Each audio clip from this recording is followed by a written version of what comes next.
Dans cette vidéo, je voudrais te présenter comment devenir bilingue en anglais.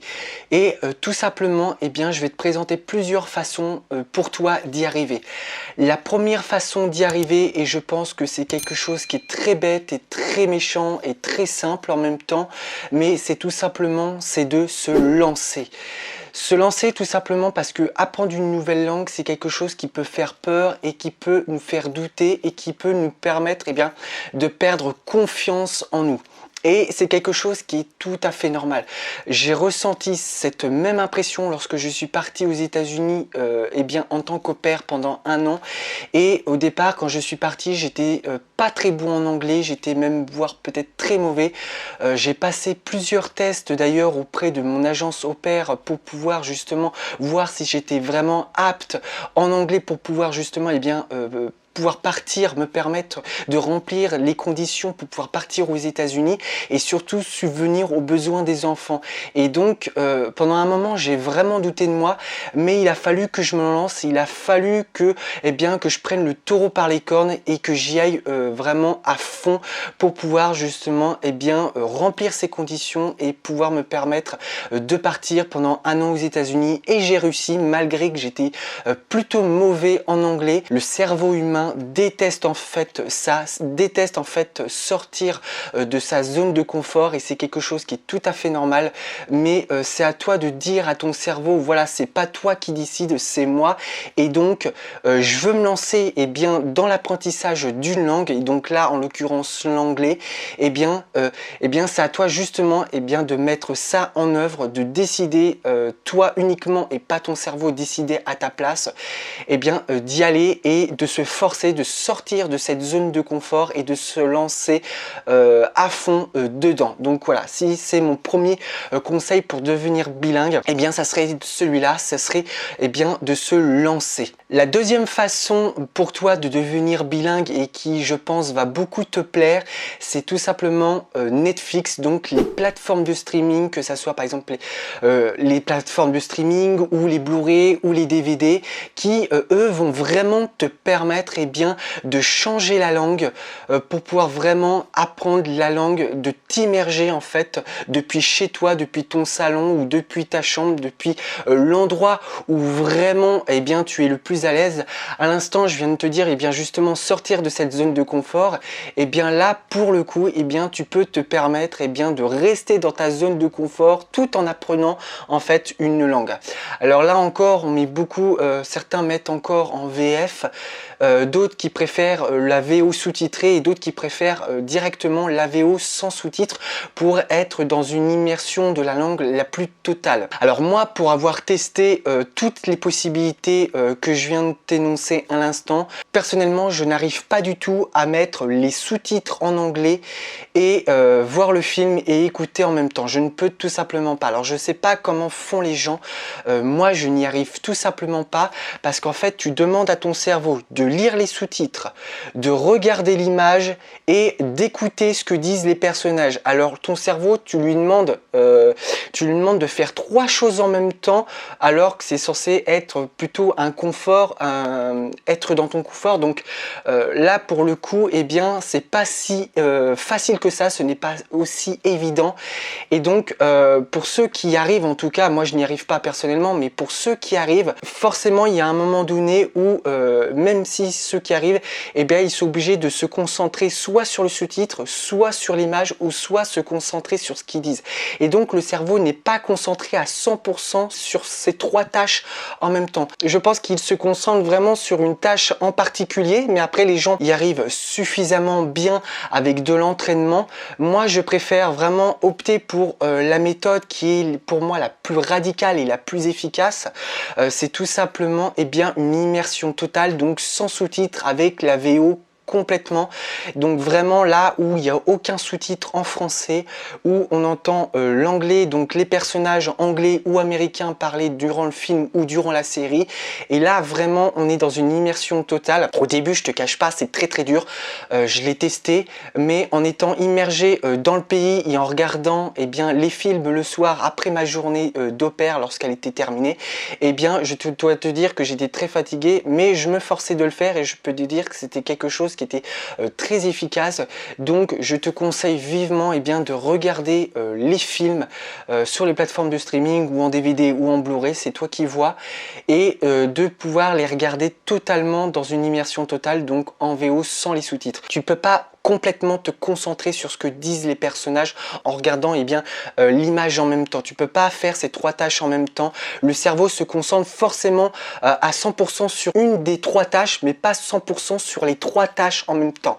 Et donc, pour vraiment libérer ton cerveau de cette souffrance, on va dire, de ce travail intellectuel que tu fais et qui est censé être un plaisir, je te conseille d'éliminer une des trois tâches et qui est tout simplement les sous-titres. Comme ça, ton cerveau peut se concentrer donc sur l'image et sur ce que disent les personnages. Donc voilà, ton cerveau, il est divisé en 50-50, 50 où tu regardes l'image, 50 où tu regardes où tu écoutes ce que disent les personnages. Donc voilà, retire les sous-titres et je pense que tu verras au début ça sera très très dur, mais ton cerveau arrivera davantage à assimiler en fait la langue si tu divise ton cerveau en plusieurs fractions, en plusieurs façons de visionner le film. Donc voilà, donc les plateformes de streaming, les films, pour pouvoir commencer ton immersion dans la langue anglaise. La troisième façon que je te conseillerais également, qui là va te plaire également, c'est de regarder des chaînes et des vidéos YouTube en anglais. Donc là encore, il y a vraiment énormément de concurrence sur YouTube et énormément de chaînes qui vont vraiment pouvoir te permettre d'apprendre la langue.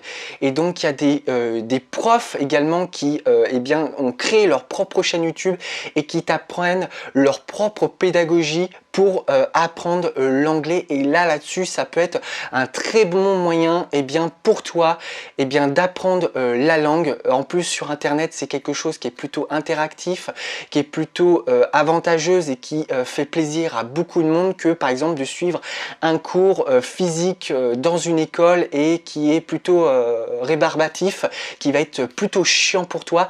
Là, c'est qu'à de le dire, on a vraiment aujourd'hui tous les outils qui nous permettent également d'apprendre une langue grâce à Internet. Donc il faut pas forcément utiliser tous ces outils, Internet uniquement pour le plaisir, mais pour l'apprentissage et surtout pour vraiment avoir le plaisir d'apprendre une langue. Donc là encore, YouTube est un très bon moyen de t'immerger dans la langue, d'apprendre les bases pour ceux qui veulent vraiment partir du b.a.-ba d'une langue, ou même pour ceux qui sont intermédiaires ou experts dans une langue et qui veulent approfondir leurs connaissances. Donc je t'incite vraiment à aller voir ce que YouTube propose au niveau des chaînes, au niveau de la langue anglaise, à part quelques petites expressions qui sont un petit peu plus différentes, mais au niveau de la langue reste la même. Il y a également l'accent qui peut également changer au niveau de l'anglais, où l'américain va plutôt parler avec vraiment la langue au fond, vraiment avec un accent très prononcé. L'anglais va être vraiment une langue, un accent un petit peu plus compréhensible. Après voilà, les deux peuvent pas être mélangés, mais peut être compréhensible avec l'habitude. La quatrième façon que je voudrais te présenter aujourd'hui, qui va vraiment te permettre d'apprendre une langue, et c'est également les applications sur smartphone. Alors l'application que j'utilise très souvent moi, c'est Duolingo. Alors Duolingo, maintenant je pense que si tu t'intéresses un petit peu au niveau des langues, c'est une application qui commence à être très connue. Tu peux également l'essayer gratuitement. Alors il y a une version payante, je crois. Moi j'utilise uniquement du gratuit. Tu verras, le gratuit, t'as pas mal de choses qui sont offertes dans l'application. Donc là Duolingo, tu es sur quelque chose d'un petit peu plus basique, on va dire, au début, et après tu as différents thèmes, tu as sur les animaux, la nourriture, comment je m'appelle, toi, des petites choses comme ça qui sont très basiques et qui vont pouvoir te permettre de t'immerger. Après, si tu n'es pas trop scolaire, par exemple dans les cours, des choses comme ça, prendre des cours bêtement, je pense que les applications mobiles peuvent être une très bonne alternative pour toi qui peut-être n'a pas encore appris la langue anglaise. Et donc Duolingo peut être vraiment un très bon apprentissage au début pour apprendre la langue anglaise. En plus c'est gratuit, donc là-dessus tu n'as pas d'excuses à avoir. Tu as également l'application Babbel qui te permet également d'apprendre une langue, donc la langue anglaise. Tu as différentes langues dedans, mais voilà, ce sont deux applications maintenant qui sont très populaires et qui peuvent te permettre d'apprendre la langue anglaise tout en s'amusant, sans avoir justement, comme je te disais, sans avoir un cours magistral où vraiment tu t'ennuies à mourir. Là c'est interactif, tu as des animations, tu as du vocal, tu as de la couleur, vraiment toutes les choses en fait qui vont vraiment publiciter ton cerveau, qui vont vraiment attirer ton œil et le cerveau. Tu as tout ça dans l'application qui va pouvoir vraiment te permettre te donner envie d'apprendre la langue. Donc voilà pour t'expliquer. La cinquième façon aussi qui là est peut-être un petit peu moins amusante mais qui peut être très utile, c'est lire. Alors lire, personnellement moi je ne suis pas du tout lecture, je vais t'avouer, je n'aime pas trop lire, ou alors je lis vraiment très peu.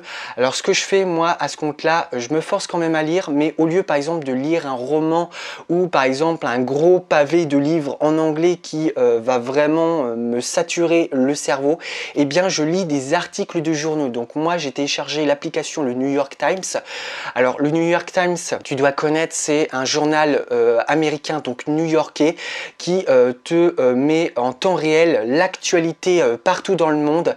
Et c'est très bien parce que c'est des articles qui sont très courts et qui te permettent de lire de l'anglais. Donc comme ça, ça te permet pour toi de voir l'orthographe et de pouvoir retranscrire ce que tu as lu, en fait, ce que tu as appris. Et donc ça peut être une très bonne alternative si tu es comme moi, vraiment pas un bon lecteur, si tu n'aimes pas des gros pavés de lecture en anglais et que tu sais que tu vas vite saturer, les articles de journaux vraiment peuvent être un bon substitut par rapport aux livres. Donc lire est quelque chose de très important. Alors tu n'es pas obligé de lire beaucoup de pages, il suffit que tu lises un article comme moi je fais. Si tu te sens capable de lire un gros pavé en anglais, lis un gros pavé en anglais, mais voilà, il faut au moins que tu lises un petit peu, qui pourra te permettre par la suite de voir du vocabulaire, de l'orthographe, de la conjugaison. Voilà, ça va vraiment en fait habituer ton cerveau, le visuel, en fait ta mémoire visuelle, à intégrer la langue anglaise. Le sixième conseil que je te donnerai également, c'est j'entends beaucoup depuis mon lycée, en fait, depuis que j'ai quitté le lycée, que l'application Google Traduction est pas bien. C'est totalement faux.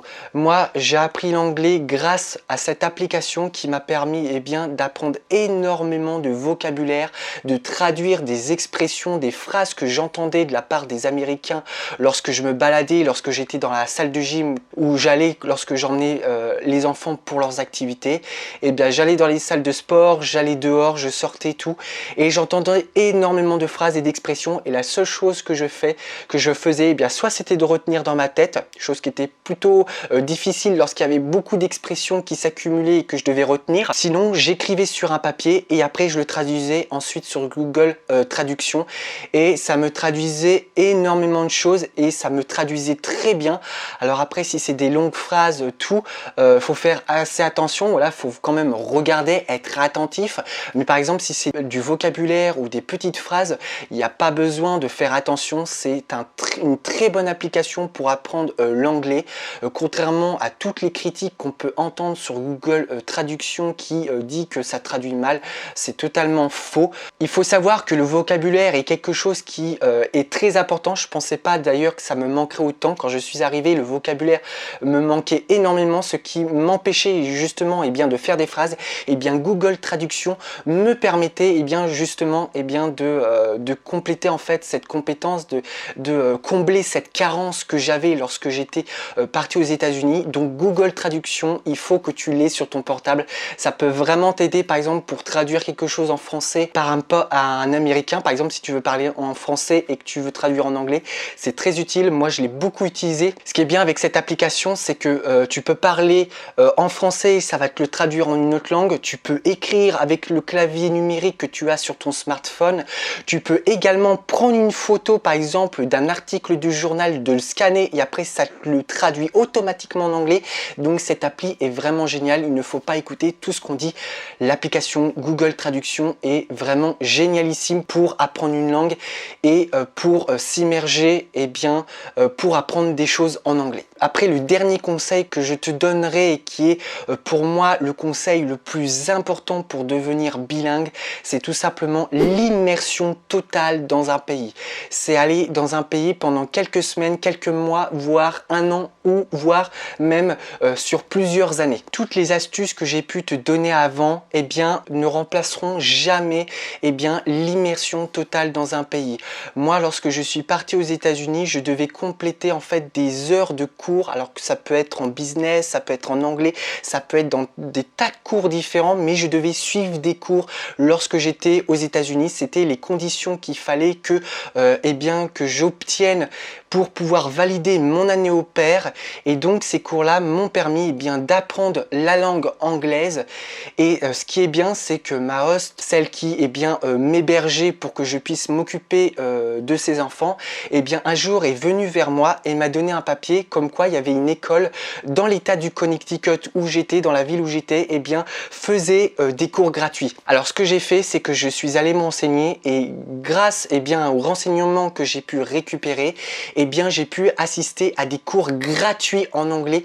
Et c'est ce qui est vraiment génial aussi aux États-Unis, c'est que alors je sais pas si toutes les villes le font, mais en tout cas là où j'étais, dans l'état du Connecticut où j'étais, j'avais la chance de pouvoir faire des cours gratuits, d'assister à des cours gratuits, et à la fin, dès que toutes les heures de cours que j'avais faites étaient sur le point de se terminer, j'ai réussi à avoir une certification, chose qui n'est pas négligée par exemple dans un CV ou sur LinkedIn à présenter à des recruteurs. Donc ça peut vraiment beaucoup aider. Ce qui est bien avec ces cours gratuits en anglais que j'ai eu, c'est que j'étais dans une immersion totale.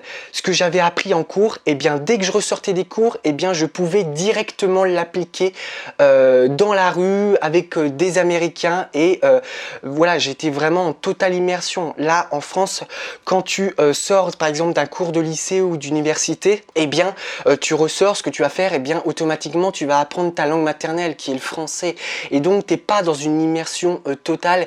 Et c'est ça aussi un petit peu le regret qu'il y a ici. Ce qui est bien avec l'immersion dans un pays comme moi, les États-Unis, que j'ai fait, c'est que lorsque j'étais donc en cours d'anglais, ce que j'avais appris en cours d'anglais, je pouvais le ressortir tout de suite dès que dans la rue, dès que j'étais sorti de mon cours.